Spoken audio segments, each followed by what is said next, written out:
A family member that we haven't seen in years, you kind of like a stranger. So you need to be real respectful of the to-go plate that you make. It don't need to be heavy. It don't need to be overboard. And most of all,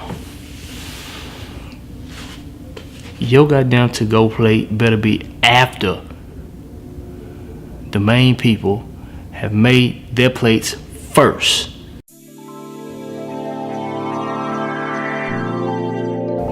Oh,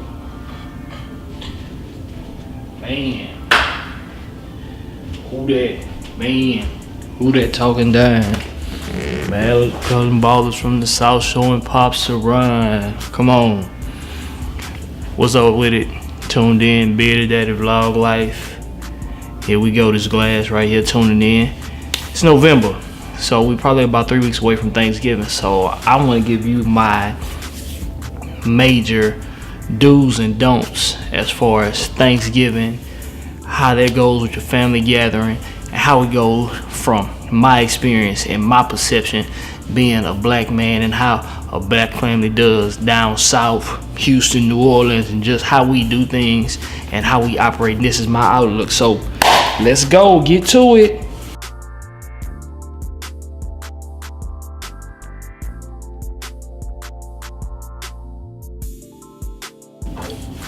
Come on, drink. Gotta have my crown every time. You're gonna see every show with me drinking crown. It's crown, but we say crown because, you know, we got the accent. So,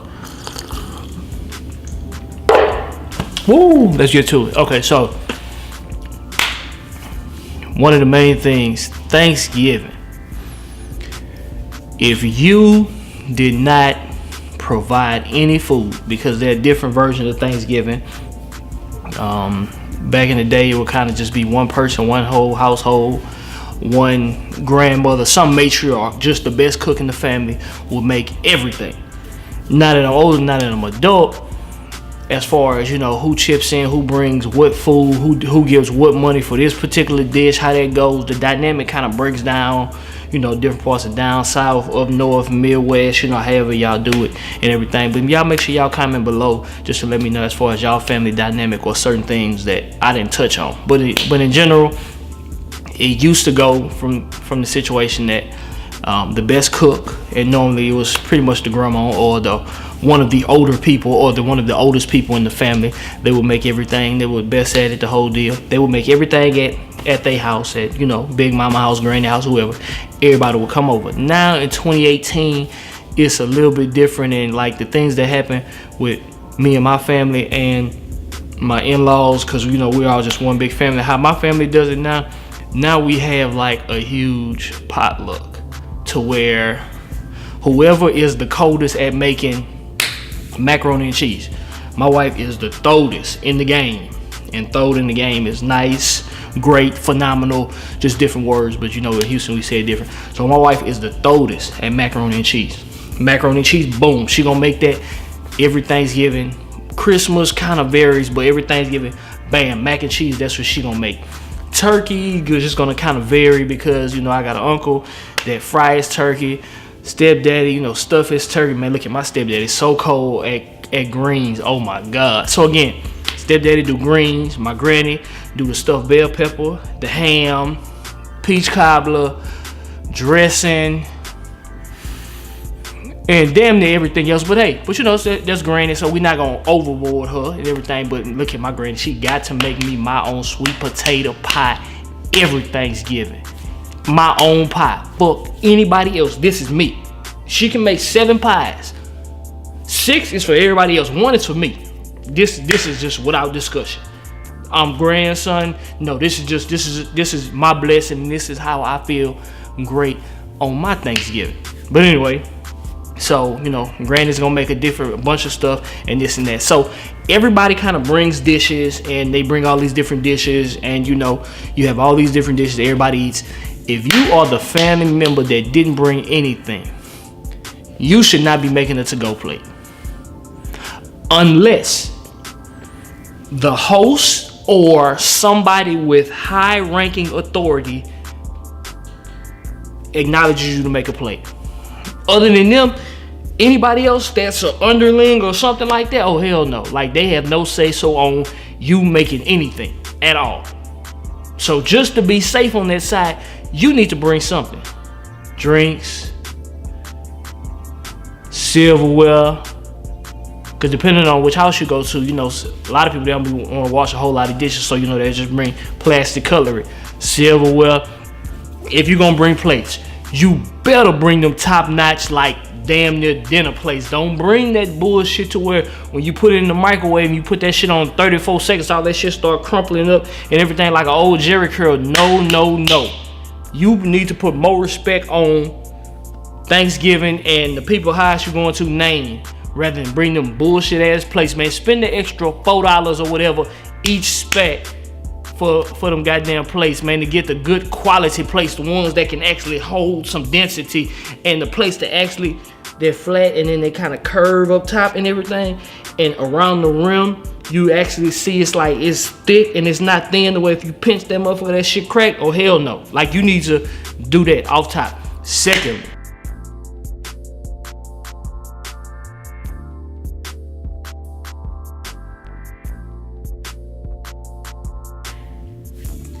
young men, if you gonna bring a chick to your family gathering, you need to understand two things. Well, let me not say two things. You need to understand some things. First and foremost, if your uncle is not looking at your date, because I'm not gonna say your gal, who you brought. If your uncle is not looking at who you brought with you to Thanksgiving, if he ain't looking at her sexually and then on the cool be like, hey, I see your nephew, she not cold enough, bro. Go ahead, look here, go ahead. Let her go. Give her back to the game. Throw her back to free agency. If your uncle or your daddy or somebody like, damn son, I see you, and they kind of tip their hat or something to you, if they don't acknowledge her or tell you that she fine, she is not cold enough. Your mom and them, they gonna be nice, this or that. Look here. If them older men in your family are not looking at her sexually and they do not pull you to the side and be like, God damn, nephew, man, damn, youngster, I see you out here living. If they don't look at you and they don't see smiling adoration and a proud nature in you, boy, you are failing and you need to let her go. Whatever this situation is, you need to break up with her that night. It is over. Whatever it is, because she is not cold enough. You need to realize that off top. In addition to that, the lady that you bring with you, she needs to, how do I want to say this? Guys like a woman that fix their plate, willing to fix their plate. This has nothing to do with chivalry. This is just something that guys would appreciate, just as though women appreciate men that open doors, can twist open a pickle jar. When you hear that noise at night and this and that, they wake up, they go check it out. Just as though you appreciate guys that do that, niggas appreciate a woman in the same sense. The woman that you bring to your Thanksgiving function, you need her to attempt to go in the kitchen to fix your plate, or to go in the kitchen to help everybody else who's distributing food out. Certain women are old school where they don't like everybody in their kitchen, and like my granny in general, she just didn't allow men in her kitchen. Even if I brought a chick by before I was married, or if I brought a chick by, depending on who that person is, some people, they don't even like strangers in their kitchen either. So I get that, I can respect that. But what you want to see the effort in the lady that you brought to make the attempt. Now, if mama, auntie, whoever, big sister, everybody shut down like and tell her no, that, you know, she don't need to do that, or no, to sit down and just chill or whatever, bam, she got her get out of jail free card. But you got to see the effort, and you got to just at least know this, because again, this is somebody you brought to Thanksgiving. I'm assuming this is somebody you investing in. Boys don't bring rental cars to Thanksgiving dinners or to major holiday functions. We'll talk about rental cars in another vlog. But anyway, so that's just not how you do it.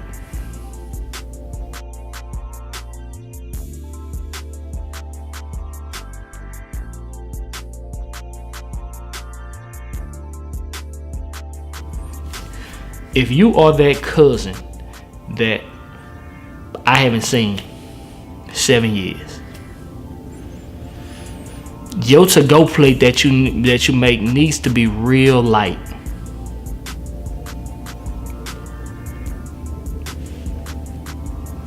Let me take a sip of this drink. So I want to let that set in real quick. Let's let that set in.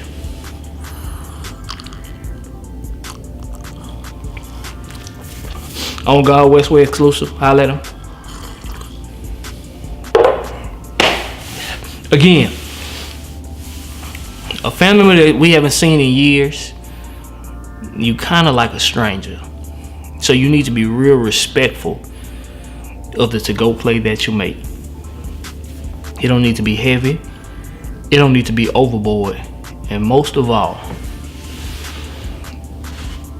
your goddamn to-go plate better be after the main people have made their plates first. You make your shit after they are done.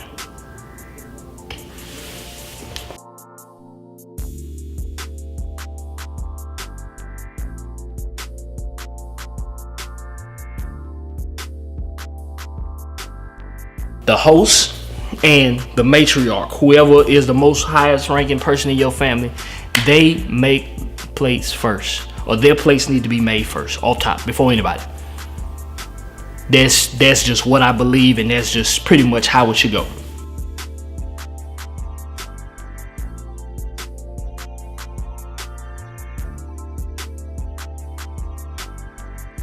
Certain family discussions. My homegirl, she actually sent me this because I kind of did like a little poll as far as that. She says that you shouldn't ask a woman, like aunties shouldn't ask their niece the inner workings of their uterus. So I'm just gonna equate that to sex life, when you gonna have babies, when you gonna get married, if you already have a child, when you gonna have another child, who is this you dating. I was told that those questions are invasive. So take with that what you will. Do with that what you will. I'm not really sure about that. I'm not just gonna really talk about that. I also had a discussion, and we could talk about this in the comments below. How do y'all feel about bringing to-go containers? Like, there's gonna be leftovers. The person, whoever is hosting the Thanksgiving function at their house, they gonna have probably about 2 leftover plates. The rest of that food, they not trying to have none of that shit in their refrigerator. They want everybody to take that shit home and take that shit with them. Get that? How do y'all feel about people bringing Tupperware? Because some people feel like Tupperware is like, you kind of out of bounds for bringing Tupperware, even though they want you to take a to-go plate. You kind of out of bounds for bringing that. Or should you just not bring Tupperware, and then you fix your to-go plates on, you take 2 plates and, plate at the bottom, fix your food, plate at the top, and then, you wrap it, put it in the bag, or plate at the top, foil at the top, and, put it in the bag or whatever. And then you take it home, and then you kind of do your Tupperware thing. Like, is that more respectful? Or can you bring Tupperware and is it seen as disrespectful? But either way, the leftovers gotta go. How the family decides that, that's on them. That's how they operate, and that's how they do.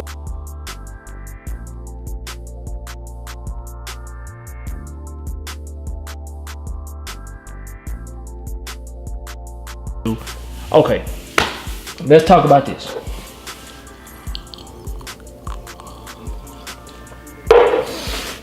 Okay, so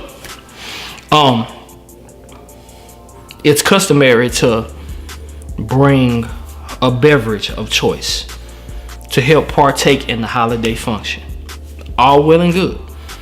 Some people gonna bring this brand of liquor. Some people gonna bring top shelf. Some people gonna bring wine. Some people gonna bring beer.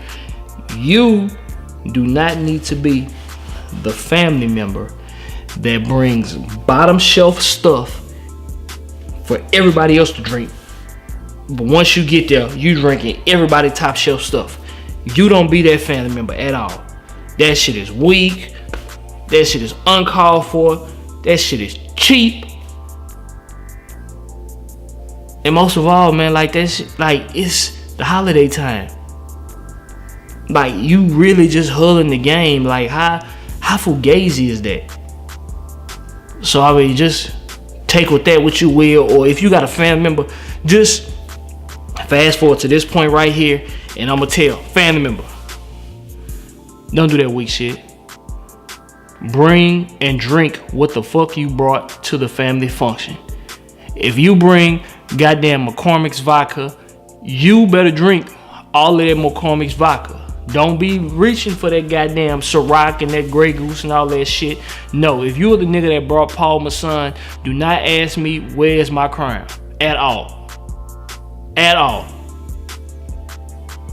I don't want your Paul Masson. If I'd have wanted your goddamn Paul Masson, I would have got it.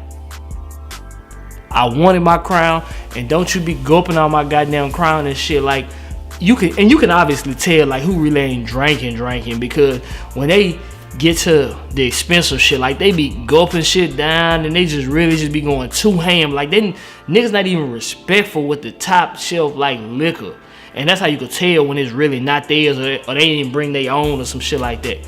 So let's also remember that. Let's be real mindful and real beneficial of that. Let's also talk about